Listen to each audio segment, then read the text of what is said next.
අපි හැමෝම ජීවිතේ හොයන දෙයක් තමයි සැබෑ ප්‍රීතිය. ඒ කියන්නේ හදවතටම දැනෙන ගැඹුරු සැනසීමක්. ඉතින් ඒ සැනසීම ළඟා කරගන්න අල් කුර්ආනයේ අපිට කියලා දෙන පැහැදිලි සැලැස්ම ගැනයි මේ විග්‍රහය. දැන් බලන්න අපි හැමෝම සතුට පස්සේ තමයි දුවන්නේ නේද? ගොඩක් වෙලාවට අපි හිතාගෙන ඉන්නේ සතුට කියන්නේ සල්ලි ලැබුණම, සමාජයේ පිළිගැනීමක් ලැබුණම එන දෙයක් කියලා. ඒත් කුරාණේ අපිට පෙන්වන්නේ ඊට වඩා හාත්පසින්ම වෙනස් තැනක්. සැබෑම සතුටේ උල්පත තියෙන්නේ එළියේ නෙවෙයි. ඒක පටන් ගන්නෙ ඇතුළතින්. ඒ කියන්නේ හදවත අල්ලා එක්ක සම්බන්ධ වෙනකොට දැනෙන ඒ සාමය. මෙන්න මේ ආයතනයේ තමයි මේ මුළු කතාවෙම හරය. ඇත්තරම සැනසීම හිතේ තෘප්තිය එන්නේ කොහෙන්ද කියන ප්‍රශ්නට තියෙන පැහැදිලිම උත්තරේ. හොඳට බලන්න. අල්ලාහ්ව සිහිපත් කිරීමෙන් තමයි හදවත් සැනසීම ලබන්නේ. ඒක කොච්චර සරල, ඒත් කොච්චර ගැඹුරු දෙයක්ද? හරි. එහෙනම් ඒ කියන සැනසීම, ඒ කියන තෘප්තිය ජීවිතයට ළඟා කරගන්නේ කොහොමද? අන්ද ඒකට තමයි අල් කුර්ආනය අපිට හරිම පැහැදිලි පාරක්. හරියට රෝඩ් මැප් එකක් වගේ පියවර හරියකින් කියලා දෙන්නේ. අපි බලමුද මේ පියවර 6 මොනවද කියලා. හොඳයි. මෙන්න පළවෙනි පියවර. සමහර විට වැදගත්ම පියවර කියලාත් කියන්න පුළුවන්. ඒ තමයි නිතරම අල්ලාහ්ව මතක් කරන, සිහිපත් කරන හදවතක් හදාගන්න එක. ඇත්තටම සතුටින් පිරුණු ජීවිතයක අතිවාරම වැටෙන්නේ මෙතනින්. දැන් දික්ර එහෙම නැත්නම් සිහිපත් කිරීම කිව්වම සමහරු හිතන්න පුළුවන් ඒක නිකම්ම වචන ටිකක් කියන එකක් කියලා. නෑ. ඒක ඊට වඩා ගොඩක් ගැඹුරුයි. ඒක හදවතේ තියෙන හැඟීමක්, ස්වභාවයක්.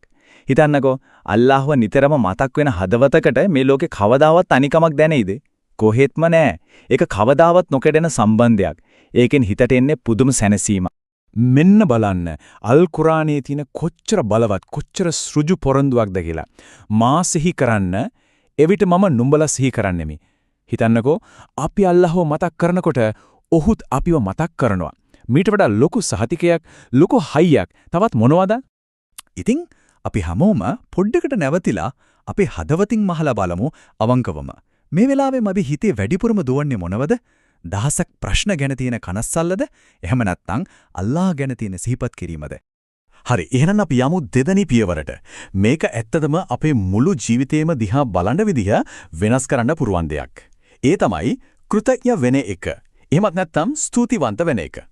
මෙතන තියෙන වැදගත්ම කාරණය තමයි මේක. සතුට කියන්නේ අපිට නැති දේවල් පස්සේ හබාගෙන යන එක නෙවෙයි. ඒ වෙනුවට අපිට දැනටමත් තියෙන දේවල් වල ඒ හැම පොඩි දෙයකම අල්ලාහගේ ආශිර්වාදය, ඔහුගේ ආදරය දකින්න එක. අපි අල්ලාහට ස්තුතිවන්ත වෙන්න ඔහු ඒ ආශිර්වාද තවත් වැඩියෙන් දෙනවා. ඒ වගේම හිත තෘප්තියෙන් පුරවනවා. බලන්න මේ දිව්‍යමය පොරොන්දුව දිහා. ඔබ කෘතඥ වුහොත් මම ඔබට අධික කර දෙන්නෙමි. ඒ කියන්නේ කෘතඥතාවය කියන්නෙම තවත් ආශිර්වාද ගලාගෙන එන්න තියෙන දොරටුවක්. ඒක කොච්චර පැහැදිලිද? හරි. තුන්වෙනි පියවර. දැන් අපි යන්නේ ටිකක් ඇතුළට. අපේ ආත්මය දිහා බලන්න.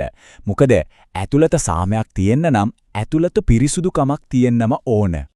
හිතන්න අපි අපේ ගෙදර දොර හැමදාම අතුගාලා පිරිසිදු කරලා තියාගන්නවා නේද? අන්න ඒ වගේම තමයි අපේ හදවතත්. ඒකත් හැමදාම පිරිසිදු කරන්න ඕන. මොකද සතුටු ජීවත් වෙන්නේ එදෙනනේ.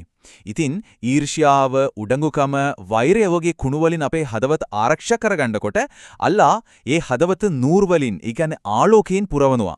අල් කුර්ආනයේ මේ ආත්මය පිරිසිදු කරගන්න එකට කියන ජයග්‍රහණයක් කියලා. හිතන්නකෝ ඒකේ තේරුම. ලෝකයේ දිනනවට වඩා තමන්ගේ ආත්මය පාපෙන් පිරිසිදු කරගන්න එක තමයි නියම ජයග්‍රහණය. හොඳයි. හතරවෙනි පියවර. සලාතය. සලාතය කියන්නේ නිකම්ම නැවිලා කිලින් වෙලා කරන ව්‍යායාමයක් විතරක් නෙවෙයි. නෑ. මේ හැලහැප්පීම් පිරුණු ලෝකේ හරියට කුණාටුවක් මැද නැවක් වගේ තියෙන අපේ ජීවිතය ස්ථාවරව තියාගන්න තියෙන නැංගුරම තමයි සලාතය. සතුටින් පිරුණු ජීවිතයක් කියන්නේ ලෝකයේ දේවල් වටා ගොඩනැගෙන එකක් නෙවෙයි. ඒක ගොඩනැගෙන්නේ දවසට 5 වතාවක් එන සලාතේ වේලාවල් වටා. කවුරු හරි කෙනෙක් තමන්ගේ සලාතය හරියට ආරක්ෂා කරනවා නම් ඇත්තටම එයා ආරක්ෂා කරගන්නේ තමන්ගේම හිතේ සාම්‍ය. බලන්න, සලාතය කියන්නේ නරක දේවල් වලින් පාපයන්ගෙන් අපිව වළක්වනවා කියලා කුරාණියේ කියනවා. ඒ කියන්නේ ඒක හරියට ආරක්ෂිත පලිහක් වගේ. හරි. දැන් අපි එනවා අවසාන පියවර දෙකට. මේ දෙක එකටමයි යන්නේ. එකක් තමයි විශ්වාසය, අනෙක තමයි යහපත් ක්‍රියාව. මේ දෙක ගැඹුරින්ම සම්බන්ධයි. ඒ කියන්නේ අල්ලාහ් කෙරෙහි සම්පූර්ණ විශ්වාසය තියෙන එක සහ ඒ විශ්වාසය නිසාම යහපත් දේවල් කරන එක. තවක්කුල්. එහෙම නෙවන්නම් විශ්වාසය කිව්වම ඒකේ තේරුම අලසකම නෙමෙයි. කිසිම දෙයක් නොකර නිකන් ඉන්න එක නෙවෙයි. නෑ. ඒ කියන්නේ අපිට කරන්න පුරුණන් උපරිම මහන්සිය, උපරිම උත්සාහය දාලා ඊට පස්සේ ප්‍රතිඵලය සම්පූර්ණයෙන්ම අල්ලාහට පහර දෙන එක. හැමදේම මගේ පාලන යටතේ තියාගන්න ඕනේ කියන බර අතරින් එක.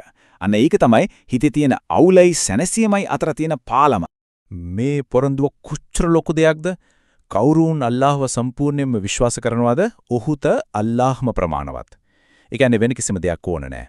මේ විශ්වාසය හදවතට ආවම ඒකෙන් ලැබෙන සාමය වචනෙන් කියන්න බෑ. හරි.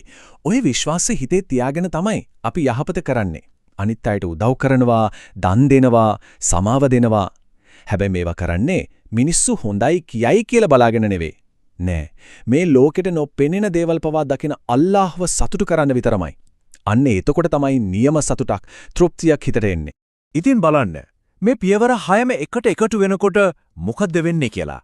හදවත නිරන්තරයෙන්ම අල්ලාහ්ව සිහිපත් කරනකොට, දිව හැමතිස්සෙම ඔහුට ස්තුති කරනකොට, ආත්මය පිරිසිදුව තියාගන්නකොට, සලාතේ අපේ ජීවිතේ නැංගුරම වෙනකොට, අපේ සම්පූර්ණ විශ්වාසය අල්ලාහ මතර තියෙනකොට, ඒ වගේම අපේ හැම ක්‍රියාවක්ම ඔහුගේ සතුට වෙනුවෙන්ම වෙනකොට, අන්න එතකොට තමයි අපිට තේරෙන්නේ සතුට කියන්නේ කොහෙවත් නැති වෙලා තිබුණු අපි හොයා ගිය දෙයක් නෙවෙයි කියලා. ඒ සතුට හැමදාමත් තිබුණේ අපේ අතේ. ඒක හැමදාමත් අල් කුර්ආනයේ ඇතුලේ අපි වෙනුවෙන් සුරක්ෂිතව සංගවලා තිබුණා.